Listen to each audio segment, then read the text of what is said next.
तो मैं पहले भी कई बार कह चुका हूं, द्यूत का पणबंध यही था कि यदि अज्ञातवास भंग होगा तो 12 बरस का वनवास फिर से आरंभ हो जाएगा। हाँ पुत्र, मुझे वो अशुभ दिन विस्तार से याद है ना। तो फिर आप तीनों साक्षी हैं कि मैंने पांडवों के अज्ञातवास को भंग कर दिया है।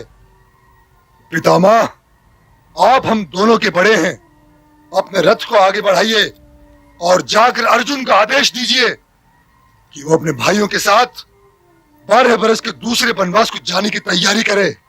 पुत्र, हम यहाँ मत्स्य देश को जीतने आए थे या तुम्हारे भाइयों का अज्ञातवास भंग करने? तो क्या मैंने अर्जुन से यह कहा था कि वो मत्स्य नरेश की रक्षा करने की धुन में यह भूल जाए कि अभी अज्ञातवास का वर्ष पूरा नहीं हुआ? संभवतः उन्हें वनवास भाग गया है और यही कारण है कि वे स्वयं ही उसे भंग करना चाहते हैं। अंगराज कर्ण, ये एक परिवार की समस्या है। इसमें ना मेरा बोलना उचित है और ना तुम्हारा। मैं तो फिर भी दोनों का गुरु हूं, परंतु तुम तो बाहर वाले हो। अपनी जीभ से व्यंग की प्रतिज्ञा उतार लो। गुरुओं के इतिहास में आप जैसा गुरु कदाचित ही मिले, जो सबके सामने और सदैव एक शिष्य के पक्ष में है और दूसरे शिष्य के विरोध में। रथ पहले वाले स्थान पर ले लो सारथी, यहां तो घर वालों का वाद विवाद चल रहा है। अपने बड़ों का आदर करना सीखो अंगराज कर्ण। सभी लोग तुम्हें अर्धरथी कहते हैं, पर मैं तुम्हें महारथी मानता हूं। और अभी अभी जिस व्यक्ति से तुमने असभ्य स्वर में असभ्य बात कही है, तुम उसके धनुष पर प्रत्यंचा भी नहीं चढ़ा सकते। गुरु परशुराम के अतिरिक्त आज पूरे संसार भर में इनसे बात करने योग्य कोई नहीं है। इसलिए अपना स्थान पहचानो और अपने स्थान पर जाओ।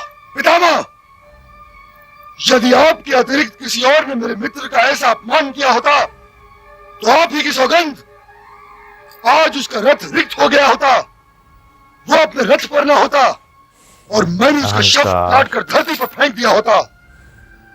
मैं तुमसे क्षमा चाहता हूं मित्र, और प्रार्थना करता हूं कि यहीं मेरे साथ खड़े रहो। अंगराज कर्ण, तुम जिस दिन सत्य का बाण सहन करना सीख जाओगे, उसी दिन महारथी हो जाओगे। आचार्य द्रोण ने ठीक ही कहा था, ये कुरु परिवार की समस्या है और तुम इस परिवार के नहीं हो। युवराज तुम्हें अंगराज तो बना सकते थे, किंतु वे तुम्हें कुरु वंशज नहीं बना सकते। ये क्रोध जो भी कोई वीर पी ले अंगराज, अमृत समान होता है। इसीलिए प्रिय दुर्योधन, तुम भी गंगा पुत्र से क्षमा मांगो। ये किस किस अपराध के लिए क्षमा मांगेगा आचार्य? मैं तो उस दिन से डर रहा हूं जब इसे क्षमा करते करते मेरी झोली रिक्त हो जाएगी। मैं क्षमा चाहता हूं पितामह, परंतु मैं विवश हूं। मुझसे मेरे क्रोध का अश्व सधाया नहीं जाता। कहीं ऐसा ना हो पुत्र कि जब ये अश्व सध जाए तो तुम ये देखो कि तुम अश्वरोहण करने के योग्य ही नहीं रहे। मैं वो दिन देखने के लिए जीवित नहीं रहना चाहता पुत्र। इसलिए मेरा कहा मानो, सेना को लेकर हस्तिनापुर की ओर लौट चलो। लौट चलो पुत्र, लौट चलो। चाहे युद्ध हो या द्यूत, कपट नहीं करना चाहिए पुत्र। जब चौसर का अंतिम दांव लगा था तो मैं वहां था पुत्र, और तब ये नहीं ठहरी थी कि तुम अपने गुप्तचरों को लेकर पांडु पुत्रों के अज्ञातवास को भंग करने का प्रयत्न भी करोगे। यह विवाद यहां से विजयी लौटने के उपरांत कर लेंगे पितामह। अभी तो इस क्षण का सत्य यह है कि उनका अज्ञातवास भंग हो चुका है और उन्हें 12 बरस के वनवास को स्वीकार करना ही पड़ेगा। केवल मत्स्य सेना से युद्ध करने की बात करो पुत्र, अज्ञातवास की बात मत करो। गणित के अनुसार पांडवों का अज्ञातवास समाप्त हो चुका है। यूं हंसने के लिए क्षमा चाहता हूं पितामह, किंतु आप गणित भूल चुके हैं। भारतवर्ष के सारे गणिताचार्यों को एकत्रित करो और उनसे पूछो कि गणित मैं भूला हूं, ये तुम्हारी ईर्ष्या को गणित आती ही नहीं। आपके संतोष के लिए यह भी कर लूंगा पितामह, किंतु आप मेरे साथ युद्ध करने आए हैं तो युद्ध कीजिए। यदि पराजय के लिए युद्ध करना चाहते हो युवराज, तो अवश्य करो, क्योंकि जिस अर्जुन ने अकेले ही अग्नि पराभूत कर लिया हो, उसका ये सेना क्या बिगाड़ सकती? हस्तिनापुर के आचार्यों का तो ढंग ही निराला है। वहां के गुरु युद्ध भूमि में अपने शिष्यों का साहस बढ़ाने के स्थान पर शत्रु की वीरता के बखान से उनका साहस घटाने का प्रयत्न करते हैं। सामने यदि अर्जुन है तो होने दीजिए। मैं आपको वचन देता हूं कि जैसे गरुड़ भूमि से सर्प को उठा लेता है, वैसे ही मैं अर्जुन को उसके रथ से उठा लूंगा। यदि आप अर्जुन का सामना करते डरते हैं तो मुझे आज्ञा दीजिए। अंगराज, अपने अहंकार के रथ के लिए कोई योग्य सारथी खोजो। तुम अपने सारे शरीर में घी लगाकर और कौशल वस्त्र पहनकर भभकते हुए अग्निकुंड में क्यों फलांगा चाहते हो? अर्जुन एक अग्निकुंड है अंगराज, और तुम कौशिक का एक लच्छा। तुम्हें अपने भस्म होने के समय का अनुभव भी नहीं मिलेगा। नदी की मछली भी तैरने में निपुण होती है, मगर वो तैरकर सागर को पार तो नहीं कर सकती। और ये भी ना भूलो कि आज अर्जुन ने उस अपमान का कवच भी पहन रखा होगा जो 13 वर्ष पहले कुरु राज्यसभा में किया गया था। तुम्हारे बाण उस कवच को नहीं भेद सकते। कुलगुरु, क्या वो पितामह गुरु द्रोण और आपसे भी बड़ा धनुर्धर है? पिता के आकार का मापदंड लेकर पुत्र के आकार को मापने की भूल ना करो। पुत्र दुर्योधन, ये भूल ना करो। अर्थात आप युद्ध नहीं करेंगे? युद्ध कैसे नहीं करूंगा? युद्ध करने ही तो आया हूं। महाराज ने तुम्हारे साथ आने और तुम्हारे पक्ष में युद्ध करने का आदेश दिया। यदि मेरा प्रिय अर्जुन भी मेरे सामने है तो भी मैं तुम्हारे साथ और तुम्हारे ही पक्ष में युद्ध करूंगा।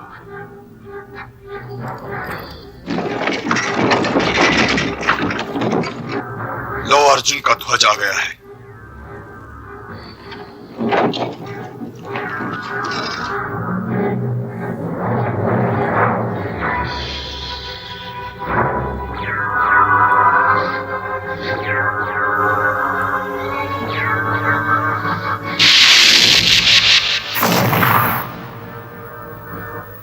प्रणाम किया। खुश हो गए।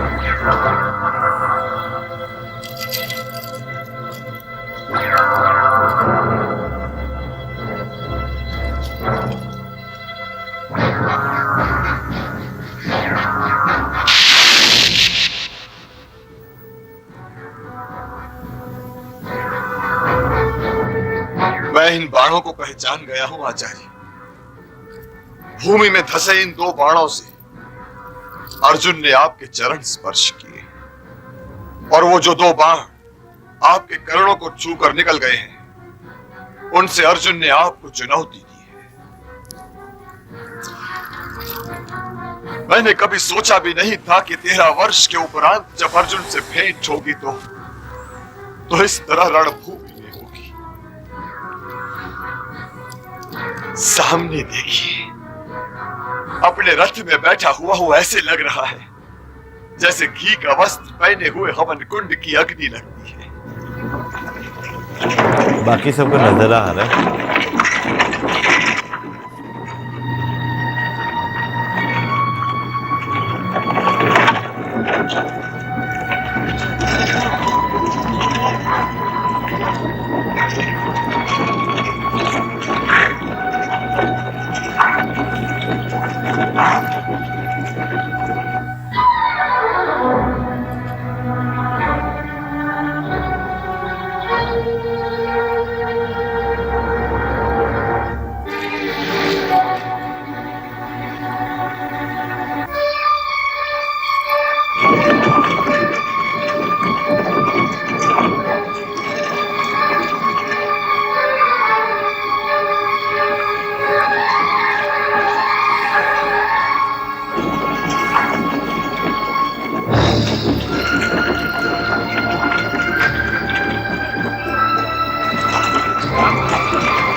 मतलब उधर से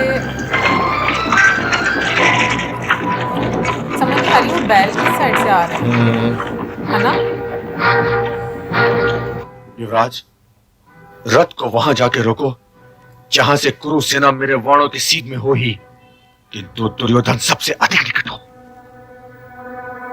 मुझे तो युवराज दुर्योधन कहीं दिखाई नहीं दे रहे हैं। संभवतः वो हमारा गोधन लेकर दक्षिण की ओर निकल गए। तो फिर वहां चलो, पीछा करो उसका। जो आ गया। गंगापुत्र, अर्जुन तो सीधा दुर्योधन की खोज में जा रहा है। तो उसे रोकिए कुलगुरु। वो हम में से किसी एक के रोके नहीं रुक सकता गंगापुत्र।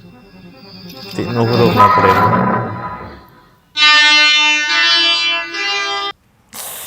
यार ये बहुत मुश्किल हो गया यहाँ पर। वैसे भीष्म पितामह जो है, जिस तरह उन्होंने अपना वान जो है वो निकाला है, तो लास्ट प्रोटेक्ट तो वो वहाँ पे दुर्योधन को ही कर रहे हैं, लेकिन दुर्योधन ने भी हर तरह की सीमा जो है पार कर लिया। और मुझे लग रहा है कि भाई ज्ञातवास जो है ना वो खत्म हो चुका हुआ है, और दुर्योधन जो है ना उन्हें इस चीज़ का आइडिया नहीं है। लग तो मुझे भी ये रहा, लेकिन मैं ये बात बोलूंगी कि पितामह सच में मतलब सब कुछ देखते हुए कैसे बहुत सारी एग्जांपल्स आप अपनी जो है ना डेली रूटीन लाइफ में देखती हैं, तो आप जो है ना परेशान ना हो।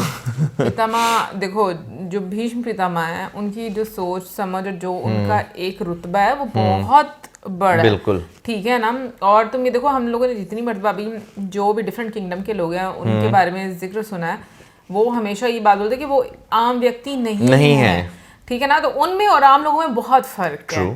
सो चलो, आम लोगों से ये चीज़ एक्सपेक्ट की जा सकती है, बट उस टाइम पर देखो पितामह को सब कुछ नजर आ रहा है, उसके बावजूद वो चीज़ें जो है ना आप करते जा रहे हो, कितना विवश भी आप महसूस कर रहे हो। आई नो एक पास से हम लोग वो सारी चीज़ें आगे देखते आ रहे हैं, और उसका क्या परिणाम होगा या इससे क्या सीख मिलती है वो सब भी अब समझ आती है। बट स्टिल मैं ये बात बोलूँगी कि हमें ये लेसन दिया गया कि आप गलत चीज़ के लिए कभी भी वचनबद्ध नहीं हो सकते, आपको उसको ख़त्म करना होगा और आपको धर्म को फॉलो करना होगा। सो ये सीख भी जो है वो बहुत बिल्कुल इम्पोर्टेंट ये सीख तो है, लेकिन फिर वहीं पे बात आके रुक जाती है कि भाई उन्होंने अपने वचन से वो इस तरह बच चुके हुए हैं ना कि अंतिम समय तक, जब तक वो चाहें उन्हें मृत्यु नहीं आएगी, उस समय तक वो हस्तिनापुर के साथ, हस्तिनापुर नहीं यानी कि उस गद्दी के साथ खड़े हुए हैं। हस्तिनापुर की उस गद्दी के साथ खड़े हुए हैं जो उस पे राजा विराजमान होगा। बिल्कुल। लेकिन उसके साथ साथ मैं कहूंगी कि तुम देखो कि जिस तरीके से उन्होंने अपने गुरु को प्रणाम किया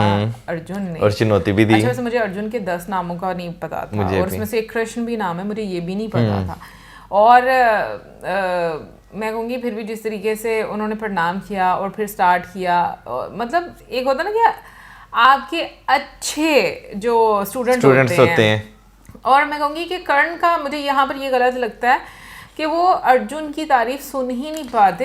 ऐसा होता है, एक क्लास में डिफरेंट स्टूडेंट्स होते हैं और सबके डिफरेंट आप कह लो कि ट्रेड्स रहते हैं उनके, और कुछ टीचर्स को बहुत भी अच्छे लगते हैं। मतलब हम माँ बाप को भी देखें तो माँ बाप को भी अपनी औलाद में से कुछ बच्चों के ट्रेड्स बड़े पसंद आते हैं और उनके साथ उनका थोड़ा प्यार ज़्यादा ही होता है। असल में जो है ना उनका मसला ये ना कि पहले जो है ना द्रोणाचार्य जी जो हैं उन्होंने जो है वो उन्हें शिक्षा नहीं दी, फिर उसके इतनी आपको ना वो कैसे बोलते दिल में नहीं पाल लेना चाहिए। लेकिन पाल लेते हैं लोग, छोटी छोटी बातों पे लोग बहुत वो तो चले उनके साथ एक आप देखें ना चीज़ें होती रही। लेकिन हाँ, अगर आप आके उनके व्यवहार की बात की जाए तो वो जब से वो दूध कीड़ा जो हुई है उसके बाद से अगर देखा जाए तो वो काफ़ी ज़्यादा उनका जो है ना एक रोल आपको डिफरेंट जो है वो नज़र आ रहा है। बिल्कुल। एनीवेज बहुत मज़ा आया आज का एपिसोड देखकर। अभी नेक्स्ट एपिसोड में देखते हैं क्या होता है। मिलेंगे नेक्स्ट वीडियो में। सब्सक्राइब करना। Good bye.